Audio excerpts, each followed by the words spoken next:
Welcome to the third week of our online workshop on marriage spirituality.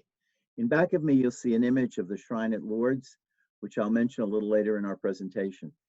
But right now, I want to welcome you to this week on Mary of Nazareth. It follows on our first 2 weeks. The first week, we talked about spirituality in general. The second, we talked about Marcelin Champagne, his life and his spirituality. And today, we're going to look at Mary, who is very central to that. So, get ready and let's dig in and start talking about Mary of Nazareth, known in the early church as Miriam of Nazareth. I wanted to start with a very quick story. When I lived in Rome, outside of the office of the Superior General was a cabinet that contained too many statues of Mary, so many that they couldn't be attractively displayed. There were statues from all around the world, from different times in history and different cultures. And often when I'd look at that cabinet, I'd say to myself, if Mary, the mother of Jesus, came back and took a look at that cabinet, would she recognize herself there? Or would she wonder how things got so out of hand? There are so many images of Mary over the course of life that we encounter and over the course of the history of our church. And today, I wanted to spend a little bit of time looking at some of them and then talking about Marcelin Champagne. First, I want to talk about Mary in the life of Jesus and the early church. And then secondly, about how she had been transformed into a noblewoman at the dawn of the second millennium. Then move on and look at how evolving theology, where the image of God became a God who was remote and punishing, pushed Mary into the position of being the intermediary between God and humankind. And then say a word about Vatican II, which was a church council that was held from 1962 to 1965, and in some ways revolutionized Catholicism for the 20th and 21st century. Look at the years since and where we find Mary, a word about Marcelin, Mary, and then Mary today. So it's a very straightforward and simple presentation. What about Mary as a woman of her day, first of all? Well, we have domesticated the mother of Jesus Christ. We've turned her into all sorts of images that had nothing to do with her reality. Mary was a Semite woman, and the conditions of her life were harsh. For example, on your screen, you'll see an image of a Palestinian home in the first century. People lived communally at that time. They had their small spaces to live. Cooking was done in a central space. Animals were running around the house. Sewage was non-existent. The conditions of her life were very harsh and challenging. She also lived in an occupied country, and believe me, the Romans were harsh and punishing. Any sign of an uprising or revolution, they cracked down very severely. In a neighboring town where there was an uprising, in one day, they crucified most of the men and boys in the town and raped the women and burnt the town to the ground. She would have been aware of these realities. So she lived at a dangerous time in an occupied country under harsh conditions. And like most women of her day, she was probably illiterate. People didn't go to school. Women in particular were often seen as property and weren't given any opportunities for education or advancement. Now, Mary in the early church, at the time of Jesus, she was a revered member of the early community. She was an active influence also in the ministry of that community after the death of Jesus. And that's because she was a member of a group called the Anawim. Now, the Anawim were a group of Jewish people who were called the poor of God. And this group waited with expectation for the coming of the Messiah. But they didn't expect a Messiah who'd be a conquering king. Most of the Jewish people around the time of Christ thought if the Messiah came, he would restore their fortunes. They would become the kingdom that they had become once more, the kingdom they had been in the past.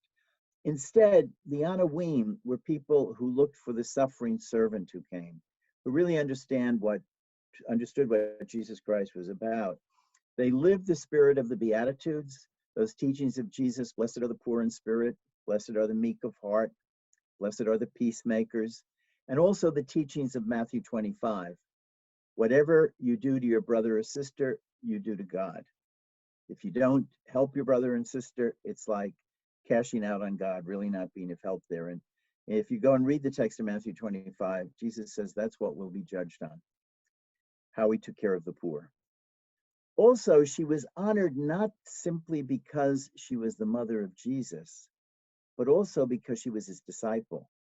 In the course of church history, a lot of emphasis has been put on Mary as the mother of Jesus, but in the scriptures, she was honored because she was his disciple, his first disciple. Now, if you go and look again at the scriptural texts in the New Testament, and you look at the account of Mary visiting her cousin Elizabeth, you'll find a strong, enthusiastic young woman, not this pious plaster image that you often find in churches, looking up at the heavens. The song, the Magnificat, was a song that she sang to Elizabeth, and it was based on the Song of Hannah from the Old Testament. And I just put a few of the words down on the screen. She sang, "My soul magnifies the Lord, my spirit rejoices in God, my Savior. The Almighty has done great things for me, and holy is his name. He has scattered the proud in their conceit, cast down the mighty from their thrones, and lifted up the lowly. He has filled the hungry with good things, the rich he has sent away empty." She's talking about crashing kingdoms, the poor being raised up by God. This is probably the most revolutionary song of the New Testament. And yet we often don't go back to it and imagine the woman who sang this song when she was visiting her cousin Elizabeth. So what's happened since? Well, we've domesticated Mary. This remarkable woman of faith has been reduced to a plaster statue. At one time in history, a noble woman, someone who does not at all resemble the person who was so active, central, and revered in the early church. Let's look at medieval times for a moment. In medieval times, Mary was transformed into Our Lady, a noble woman. Now, she was dressed in finery. She often was found reading. Sometimes she looked like she was reading the last book of the Hebrew Scriptures, waiting for the angel to arrive so she could take her place in the first book of the New Testament. She ended up resembling more of a noble woman, a person of means. Renaissance artists depict her in fine clothing, living well, servants all around her, often angels singing in the pictures. This was not the woman that the early church knew. This was a woman transformed by the church of the medieval times, who in some ways found it difficult to accept the image of this peasant woman, this Semite woman who was the mother of Jesus. Theology evolves over time, and if you ever go into a study of theology, you'll find that at different times in history, there have been different images of God. One image in particular that came shortly after medieval times was the image of God began to change, and a loving God that was there earlier was now turned into a remote and at times vengeful God. So the question arose, how does humanity deal with this God? Well, they found an intercessor, and Mary became the intercessor between God and humankind.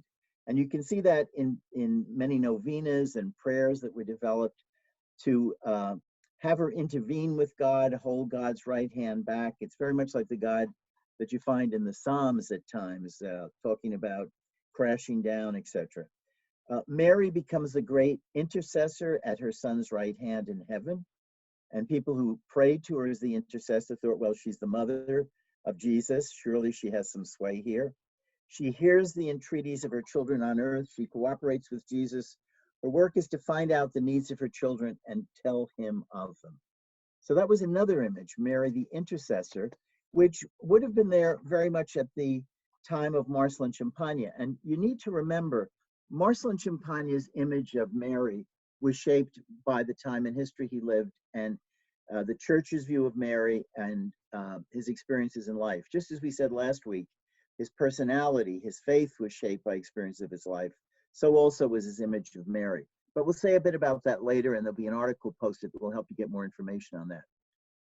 Mary then of the pre-conciliar church, Mary in the 1940s and 50s, there were many images and paintings, and they were far, far afield from the woman who lived in that very simple house, Palestinian house, in the first century, with animals running about, with noise, with multiple families living together.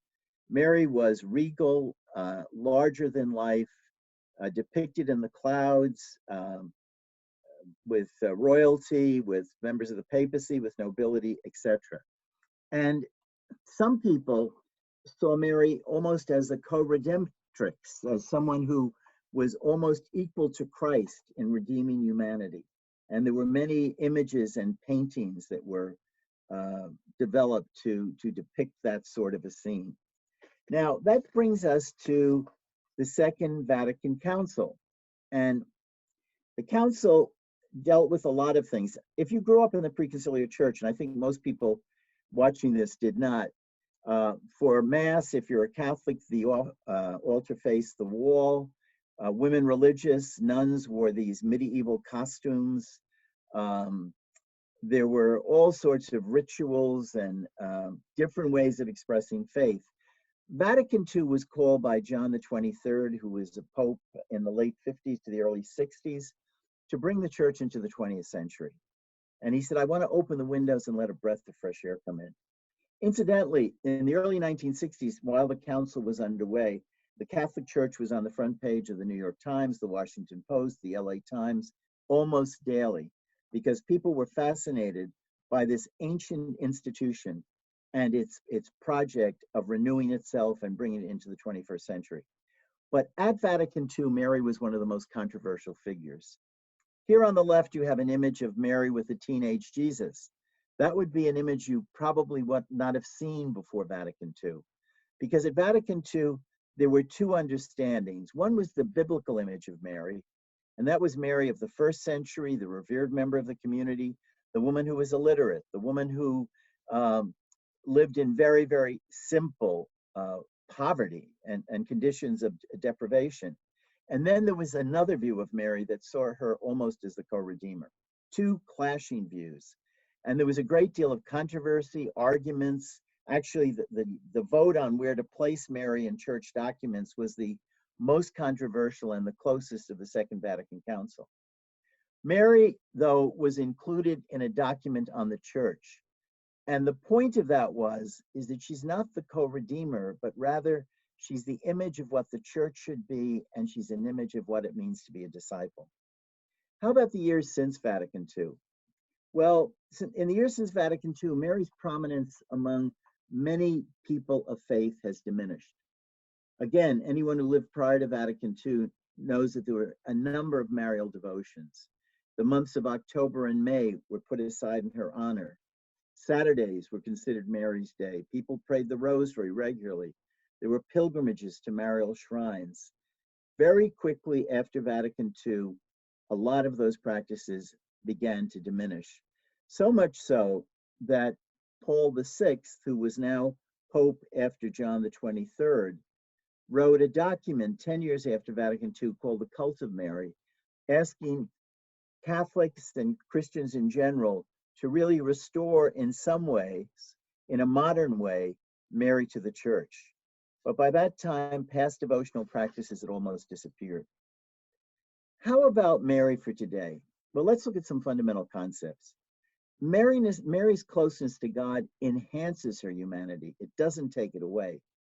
Like you and me, we have to remember she searched and was uncertain. This was a woman who had her share of frustrations in life, anxiety, disappointments. I know the conventional images don't give you that idea, but she was a woman of her day. Mary's Immaculate Conception does not mean that she was never troubled or that she had no need for faith and hope in her life. Like everyone of her day, she was doubtful at times. She was anxious at times, struggled to make meaning and sense of her life. Teresa of Lisieux, who was a Carmelite nun in the 19th century, who was mystical in many ways and wrote a little way of spirituality. But she has a quote about Mary that I love. She said Teresa of Lisieux said she loved the mother of Jesus, not because she received exceptional privileges, but rather because she lived and suffered as we all do in the dark night of faith. Mary was a woman of her day, and we have to keep that in mind. Go back to that time in history. Think of the New Testament. What place did Mary have in the life of Peter? Obviously, they had a relationship. In the lives of Mary, Martha, Lazarus, who were friends of Jesus, he would go over to their house and hang out, have dinner. And what about John, the beloved disciple? Who was she for him? Also, who was Mary for Marcel and Champagne, who called her our good mother and ordinary resource? And very importantly, who is Mary for us today? Citizens of the 21st century. Let's look at Marcelin and Mary just briefly, and then say a word about today. Marcelin Champagne, his understanding of and experience of Mary was shaped by his times. He founded his institute after the French Revolution, a world in chaos. He himself knew that he didn't have the skills or the abilities often to achieve what he had set out to achieve, and therefore he turned his project, his institute, over to Mary. He saw everything that happened to it as being her work. He saw Mary as his good mother, his ordinary resource. He named his congregation after her. He believed that she sent him vocations when there were few, and he called the hermitage in France, the house he built, Mary's house. He also encouraged his brothers to think, feel, judge, and act like Mary. He told them to be Mary in the world today. And in so many ways, she was his sister in faith. She was his confidant. He had a relationship with her that was a relationship with a living person, the relationship with a friend, the relationship with someone you could entrust, and also someone you could depend on. In writing to the early brothers, he often said, if you're having trouble with the project, give it to Mary. Work as hard as you can. If it fails, it's her responsibility, not yours. He was almost cavalier in his dependence on Mary. And this image of Notre Bonne Mère, or our good mother, is Marcelin's favorite image of Mary. And there's a child in that, obviously very dependent on his mother. In recovering Mary for today, just a few points. We need to see Mary as the first disciple of the Lord. She is for us the model of what it means to be a disciple. She trusted the word of God. I mean, Paul VI tells us that when she received the message of the Annunciation, that she was highly disturbed, if you read Luke's account. And she had lots of questions. She said, how's this going to come about? She wasn't someone who just kind of looked up to the sky and said yes. Paul VI said Mary had the good sense to question God's messenger. She's the first disciple. She's a model to us of what it means to be a disciple. She's also a model for the church. Our church is meant to be not some bureaucratic institution. It's meant to be a community of believers, a community of believers who set out to change the world in light of the teachings of the gospel. She's also a model of what it means to be a Christian. And finally, we should look to Mary as an example, and we should bring Jesus to the world as she did in her person. At the Marist Brothers General House in Rome, when you walk in the front door in the large lobby and you look straight ahead, there's a statue of a pregnant Mary. And the message is that a Marist, like Mary, brings Jesus Christ to the world through his or her person. That brings us to an end of this presentation. Thanks very much for taking a look at it. And I'd also refer you to the two readings that are posted online. One is a reading by Elizabeth Johnson, which gives a contemporary view of Mary. Elizabeth Johnson is a sister of St. Joseph, who's a theologian at Fordham University in New York. And the other is an article that will give you much more detailed information about Marcelin Champagne and his relationship with Mary. So, happy reading. I look forward to meeting with you next week, and I look forward to our discussion about Mary, the mother of Jesus, Mary, who was so important in the life of Marcelin Champagne. Thank you.